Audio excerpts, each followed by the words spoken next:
ഉപ്പമാരെ, ഉമ്മമാരെ, നമ്മളറിയാം എത്ര ജുമഅക്ക് ഖത്തീബ് മിമ്പർമ കയറിയിട്ട് താഴേക്ക് നമ്മൾ വരികയാണ്. ഖത്തീബ് മിമ്പറിൽ കയറിയാൽ ജുമഅക്ക് വന്ന ആളുകളുടെ പ്രതിഫലം പൂർത്തിയായി കഴിഞ്ഞു.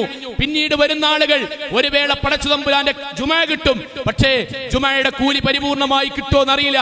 പക്ഷേ നമ്മുടെ ജീവിതത്തിൽ ഒരു സങ്കടമായി വന്നിട്ടുണ്ടോ എന്ന് നമ്മൾ ഓരോരുത്തരും ആലോചിക്കേണ്ടതാണ്. നമ്മുടെ മക്കളുടെ റിസൾട്ടുകൾ വന്നു, ഒരുപാട് A+ കിട്ടി, അൽഹംദുലില്ലാ. ഇനിയും ഉണ്ടാകണം.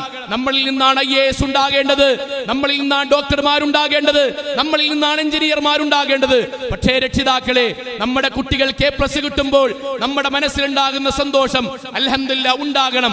പക്ഷേ അതേ കുട്ടിക്ക് നമസ്കാരത്തിന്റെ പ്രാർത്ഥനകൾ അറിയുന്നില്ല എന്നറിഞ്ഞതിന്റെ പേരിൽ നമുക്ക് സങ്കടം ഉണ്ടായിക്കണോ? ഞാൻ എന്റെ പലപ്പോഴും ക്ലാസ്സിൽ പറഞ്ഞിട്ടുണ്ട്, മഞ്ചേരിയിൽ യേസ് സ്കൂളിൽ വെച്ച് നടന്ന ഒരു ക്യാമ്പ് ഉണ്ടായിരുന്ന വിദ്യാർത്ഥിനികൾക്ക് 95 പെൺകുട്ടികൾ പങ്കെടുത്തു.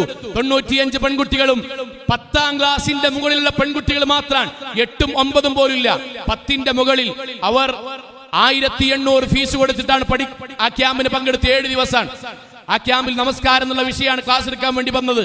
നിസ്കാരം എന്നുള്ള വിഷയം അവർക്ക് ക്ലാസ് എടുത്തതിന് ശേഷം അവരോട് ചോദിച്ചു, മക്കളെ, ഇസ്ലാമിലെ പ്രാരംഭ പ്രാർത്ഥന നിങ്ങളൊന്ന് എഴുതണം എന്ന് പറഞ്ഞു. 95 കുട്ടികളിൽ 5 കുട്ടികൾ എഴുതി തന്നു. 5 കുട്ടികൾ. അപ്പൊ പറഞ്ഞു, സ്വാഭാവികം ചിലപ്പോൾ എഴുതാൻ കഴിയില്ല, ചില കുട്ടികൾക്ക് ഉണ്ടാകാം, ഇംഗ്ലീഷ് മീഡിയം ഒക്കെ ഉണ്ടാകും, ചിലപ്പോൾ അറബി എഴുതാൻ കഴിയില്ല. ശരി, ചൊല്ലി തന്നാ മതി എന്ന് പറഞ്ഞു. 90 കുട്ടികളും എന്റെ പ്രിയപ്പെട്ട മുജാഹിദുകളായ വാപ്പാരന്മാരും നമ്മളെ മക്കളാണ്, വേറെ ആരുമല്ല.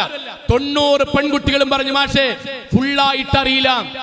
ഏത് അല്ലാഹുമ്മ ബാഇദ് ബൈനിയോ വജ്ജഹ്തു ഫുള്ളായിട്ട് അറിയില്ല.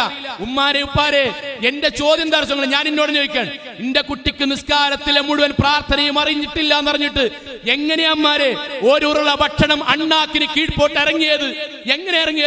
എങ്ങനെയാ വാപ്പാരെ എന്റെ കുട്ടിക്ക് എന്റെ മയ്യത്ത് നിസ്കരിക്കാൻ അറിയില്ല എന്നറിഞ്ഞിട്ട് അന്നെങ്ങനെ നമുക്ക് ഉറങ്ങാൻ കഴിഞ്ഞ്? നാളെയല്ല മറ്റന്നാൾ അവനെങ്ങാനും മരിച്ചു പോയാൽ പരലോകത്തവൻ പറയില്ലേ, റബ്ബന അതഇനാ സാദത്തനാ വകുബ്റാഅന.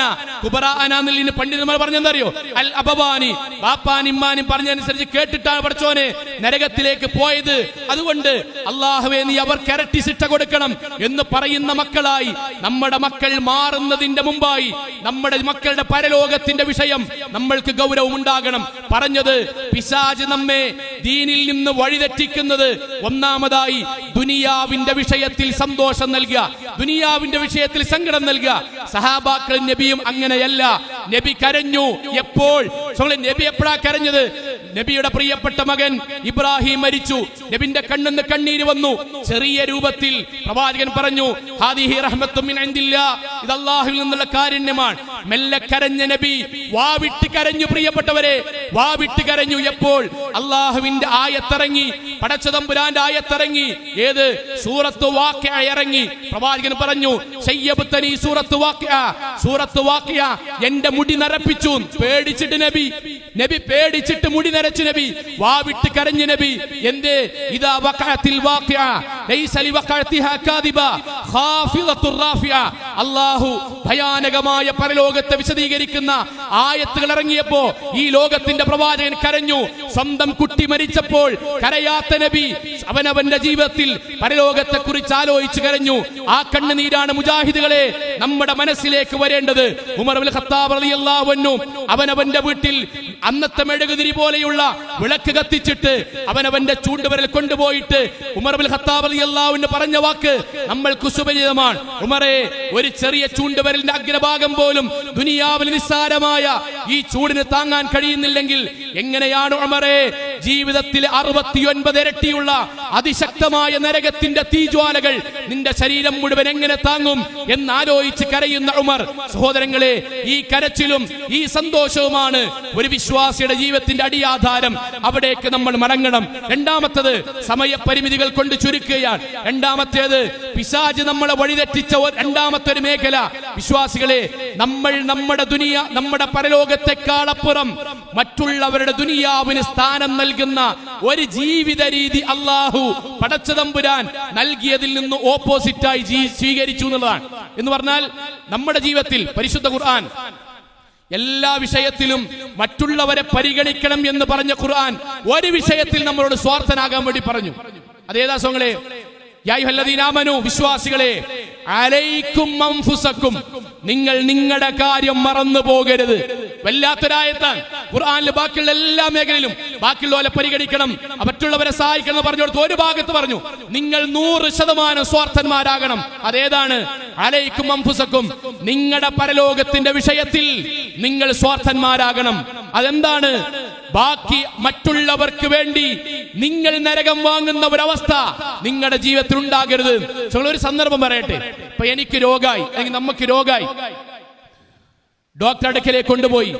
ഡോക്ടർ ഇങ്ങനെ പരിശോധിച്ചിട്ട് പറയാൻ കുടുംബക്കാരോട് വളരെ ക്രിട്ടിക്കലാണ്, ചിലപ്പോ 2-3 ദിവസത്തിനുള്ളിൽ ഡോക്ടർമാരെ പറഞ്ഞു. ഇന്ന് രോഗിയായി ഞാൻ കേട്ടു. രക്ഷിതാക്കളെ, നമ്മളെ കുറിച്ച് ആലോചിക്കുക, വേറെ ആരില്ല. നമ്മളോട് നമ്മുടെ രോഗത്തെ പറ്റി 3 ദിവസത്തിനുള്ളിൽ നമ്മൾ മരിക്കുന്നതിനെ പറ്റി ഡോക്ടർ പറയുന്നത് നമ്മൾ കേട്ടു. എല്ലാവരും ഇങ്ങനെ നമ്മളെ സന്ദർശിക്കാൻ വേണ്ടി വരികയാണ്. വരുന്ന സമയത്ത് ഓരോരുത്തർ വന്നു, നമ്മെ സന്ദർശിച്ചു, പ്രാർത്ഥിച്ചു, സുഖാകാൻ വേണ്ടി പ്രാർത്ഥിച്ചു, അള്ളാഹുവിന്റെ ഖൈറുണ്ടാവുന്നൊക്കെ പറഞ്ഞു. ആ കൂട്ടത്തിൽ നമ്മുടെ നാട്ടിലെ പള്ളി കമ്മിറ്റിക്കാരിങ്ങനെ വരികയാണ്. അവർ വന്നിട്ട് പറഞ്ഞു, അസീസാക്ക, മുഹമ്മദാക്ക, ഫാത്തിമാത്ത, ഇൻഷാ അല്ലാഹ് സുഖാവട്ടോ, ഞങ്ങൾ കഴിഞ്ഞ ജുമാക്ക് പ്രാർത്ഥിച്ചിട്ടുണ്ട്, ഇനിയുള്ള ജുമാക്കും പ്രാർത്ഥിക്കും. പിന്നെ എല്ലാ കാര്യങ്ങളും പറഞ്ഞു. ഒരു കാര്യം ചോദിക്കട്ടെ, ബുദ്ധിമുട്ട് തോന്നരുത്. നിങ്ങൾക്ക് ഇന്ന സ്ഥലത്തൊരു 35 സെന്റ് സ്ഥലം ഉണ്ടല്ലോ, അതിന്റെ ഒരു 3 സെന്റ് സ്ഥലം നമ്മുടെ പള്ളിക്കൊന്ന് തന്നിരുന്നെങ്കിൽ സ്ത്രീകൾക്കൊന്ന് ജുമാക്ക് കൂടാൻ ഒന്ന് സൗകര്യം ഉണ്ടാക്കാമായിരുന്നു. ഇപ്പോൾ തീരെ സൗകര്യമില്ല, ഒന്ന് തരുമോ? നിങ്ങൾ കുറച്ച് മരങ്ങളുണ്ടല്ലോ, ഒരു മരം തന്നിരുന്നെങ്കിൽ മദ്രസയിലെ കുട്ടികൾക്ക് ബെഞ്ചും ഡെസ്ക് ഉണ്ടാക്കാമായിരുന്നു, ഒന്ന് തരുമോ? നമ്മളോട് ചോദിച്ചു. ഞാൻ ആത്മാർത്ഥമായിട്ട് ചോദിക്കാം, രക്ഷിതാക്കളെ, എന്തായിരിക്കും നമ്മുടെ മറുപടി? എന്താകണമായിരുന്നു നമ്മുടെ മറുപടി?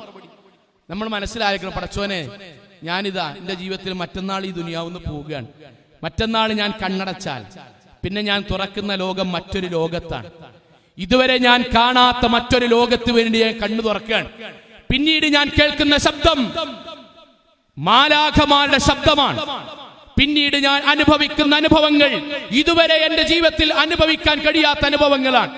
പടച്ചോനെ, എന്റെ മനസ്സിലേക്ക് വരും, ഞാൻ ഇതുവരെ ചെയ്തിട്ടുള്ള തെറ്റുകൾ, എന്റെ വാക്കുകൊണ്ട് വേദനിച്ചവർ, എന്റെ ജീവിതത്തിൽ രഹസ്യമായി ചെയ്ത തെറ്റുകൾ, ഞാൻ കൊടുക്കാത്ത സ്വതക്കുകൾ, ഞാൻ എന്റെ ജീവിതത്തിൽ വാക്കുകൊണ്ടും നോക്കം കൊണ്ടും അള്ളാഹുവിനോട്, പടച്ചതമ്പുരാനോട് നന്ദികേട് കാണിച്ചതിന്റെ മുഴുവൻ വരികയാണ്.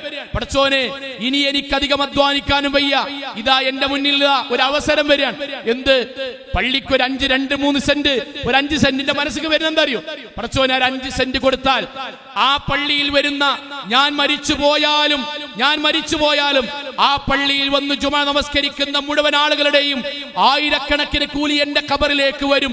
ഞാൻ എങ്ങാനും മദ്രസക്ക് എന്റെ വകയായി ഒരു മരം കൊടുത്ത് ആ മദ്രസയിൽ എന്റെ മരം കൊണ്ട് ബെഞ്ചും ഡെസ്കും ഉണ്ടാക്കി പഠിച്ചാൽ അവിടെ പഠിക്കുന്ന മുഴുവൻ കുട്ടികളുടെയും ഓതുന്ന ഓരോ ആയത്തിന്റെയും ഹർഫിന്റെയും കൂലി മരിച്ചു കഴിഞ്ഞാലും എന്റെ ഖബറിലേക്ക് വരും. പടച്ചോനെ, ഞാനിതാ കൊടുക്കാൻ കാരണം നാഥ, ഞാൻ എന്റെ ജീവിതത്തിൽ ചെയ്ത മുഴുവൻ പാപങ്ങളും അർഹമുർ-റഹീമായ നാഥ, ഞാൻ ഈ കൊടുക്കുന്ന സ്വതക്ക കൊണ്ട് നീ എനിക്ക് പുറത്തു തരണം എന്ന് പറഞ്ഞ് ആത്മാർത്ഥമായി കൊടുക്കേണ്ടവനാണ് നമ്മൾ. ഉറപ്പല്ലേ? ആണ്. എത്ര ആള് കൊടുക്കും? ഞാൻ ക്ലാസ്സിന് വേണ്ടി ചോദിക്കട്ടെ, എത്ര ആള് കൊടുക്കും? ഞാൻ പറയുന്നു, ഞാനടക്കട പറഞ്ഞു 99% ആൾക്കാർ കൊടുക്കൂല. അതിന് കാരണമുണ്ട്. എന്താ പറയോ? പറയണത് നമ്മൾ പറഞ്ഞ എന്താ പറയാ? ഇങ്ങനെ വരും പള്ളി കമ്മിറ്റിക്കാർ, ഇങ്ങനെ പറയും, കമ്മിറ്റിക്കാർ പറയും, ഹൗ നിങ്ങൾ മിഞ്ഞാന്ന് വരികയാണെങ്കിൽ ഞാൻ തന്നീന്നു. തരൂല, എന്നാലും പറയണം. എന്തേ മിഞ്ഞാന്ന് വന്നാൽ? എനിക്ക് 2 കുട്ടികൾ 3 കുട്ടികളല്ലേ. എന്റെ മൂത്ത കുട്ടി സെലീനാക്ക് വീട് വെക്കാൻ ആ സ്ഥലം തന്നെ വേണമെന്നോള് പറഞ്ഞിരുന്നു. അപ്പൊ ഞാൻ പിന്നെ ഓൾക്ക് കൊടുക്കണം നിയ്യത്ത് വെച്ചു. നിയ്യത്ത് വെച്ചാ പിന്നെ നിയ്യത്ത് മാറ്റാൻ പറ്റൂലല്ലോ, ഐസില. പിന്നെ നിയ്യത്തിന്റെ ഫضലൊക്കെ ഇങ്ങോട്ട് പറയും. പിന്നെ ആ മരം, എനിക്കത് ഇളയ കുട്ടി വീട് പണിക്ക് വേണ്ടിയിട്ട് ഇങ്ങനെ ചോദിച്ചു വെച്ചിരുന്നു. ഞാനത് കൊടുക്കാൻ അങ്ങനെ ചുരുക്കി പറഞ്ഞാൽ മൂപ്പര് തരൂല. ഞാൻ എന്തിനാ സംഗതി പറഞ്ഞറിയോ? എന്റെ ജീവിതത്തിൽ ഞാൻ ആലോചിക്കേണ്ട ഒരു ഭാഗം എന്താ അറിയോ? ഞാൻ മരിച്ചുപോയാൽ, അതിനർത്ഥം കുടുംബത്തെ പട്ടിണിക്കണം ഒന്നുമല്ല സ്വങ്ങളെ. ഞാൻ മരിച്ചുപോയാൽ നാളെ പരലോകത്ത് എനിക്കായിട്ട് എന്തുണ്ട് എന്ന് ആലോചിക്കുന്നിടത്ത് നിന്ന്, ഞാൻ മരിച്ചുപോയാൽ കുടുംബവും ബാക്കിക്കാരും പട്ടിണിയാകരുത്, അവർ പ്രയാസപ്പെടരുത്, അവർ ബുദ്ധിമുട്ടരുത്, ഞാൻ നരകത്ത് കിടന്നാലും എന്നാലോചിക്കുന്നിടത്തേക്ക് നമ്മൾ പോലും എത്തി. അതാ ഗുരുതരം. പ്രവാചകൻ തിരുമേനി സ്വല്ലല്ലാഹു അലൈഹി വസല്ലം ഒരു സഹാബി ആടിനെ സ്വതക്ക കൊടുത്തു. പ്രവാചകൻ അതിനെ മുറിച്ചിട്ട് ആ ആടിന്റെ മാംസവുമായി ആടിനെയുമായി ആയിഷ റളിയല്ലാഹുവിന്റെ അടുക്കലേക്ക് വന്നു. എന്നിട്ട് പ്രവാചകൻ പറഞ്ഞു, ആയിഷ എടുത്തുള്ള സാധക്കൊക്കെ ഇത് കൊടുക്കണം കേട്ടോ എന്ന് പറഞ്ഞു. നബി സല്ലല്ലാഹു അലൈഹി വസല്ലം നേരെ പോയി പള്ളിക്ക് പോയി. കുറച്ച് സമയം കഴിഞ്ഞ് വന്നിട്ട് നബി സല്ലല്ലാഹു അലൈഹി വസല്ലം ചോദിച്ചു, ആയിഷ എന്താണ് ആയതെന്ന് ചോദിച്ചു. റസൂൽ സല്ലല്ലാഹു അലൈഹി വസല്ലം ആയിഷ റളിയല്ലാഹു പറഞ്ഞു, നബിയെ രണ്ട് റിപ്പോർട്ടാണ്, ഒന്ന് കൈക്കുറകിന്റെ ഭാഗം, മറ്റൊന്ന് കാൽക്കുളമ്പിന്റെ ഭാഗം. റസൂലുള്ളാഹി കാൽക്കുളമ്പിന്റെ അല്പം ഭാഗം അവിടെ കുറച്ച് മാംസം ബാക്കിയുണ്ട് എന്ന് പറഞ്ഞു. റസൂലുള്ളാഹി സ്വല്ലല്ലാഹു അലൈഹി വസല്ലം എന്താ സോങ്ങൾ പറഞ്ഞത്? ലാ യാ ആയിഷ, ആയിഷ അങ്ങനെയല്ല, ആയിഷ അങ്ങനെയല്ല. ബാക്കി എന്ന് പറയണമെങ്കിൽ ഈ സാധക്കൊക്കെ കൊടുത്തതേ ബാക്കി ഉണ്ടാകുള്ളൂ. ഇതുണ്ടല്ലോ നീ ബാക്കി എന്ന് പറഞ്ഞത്, അത് നമുക്ക് കഴിക്കാനാണ്. ഭാര്യയെ പ്രവാചകൻ തിരുത്താൻ. എന്ത് വിശ്വാസികളെ, നമ്മുടെ കുടുംബം നോക്കുന്നതിനിടയിൽ, മക്കളെ കെട്ടിക്കുന്നതിനിടയിൽ, കുട്ടിക്ക് ജോലി വാങ്ങി കൊടുക്കുന്നതിനിടയിൽ നമ്മൾക്ക് വേണ്ടി, നമ്മുടെ പരലോകത്തിന് വേണ്ടി ചിലവഴിക്കുന്നതും അധ്വാനിക്കുന്നതും നിസ്കരിക്കാൻ പോകുന്നതുമേ അൽ ബാഖിയാത്തുസ് സ്വാലിഹാത്ത് ഖൈറുൻ ഇൻദ റബ്ബിക സവാബൻ വഖൈറു അമല, അതേ പ്രതീക്ഷയ്ക്ക് വകയുള്ളൂ. അതുകൊണ്ട് നമ്മുടെ ജീവിതത്തിൽ കുടുംബത്തിന് വേണ്ടി അധ്വാനിക്കുമ്പോഴും അവനവന് വേണ്ടി ചിന്തിക്കേണ്ട ഒരു സ്ഥിതിവിശേഷത്തിലേക്ക് വിശ്വാസികളെ നമ്മൾ വരേണ്ടതാണ്.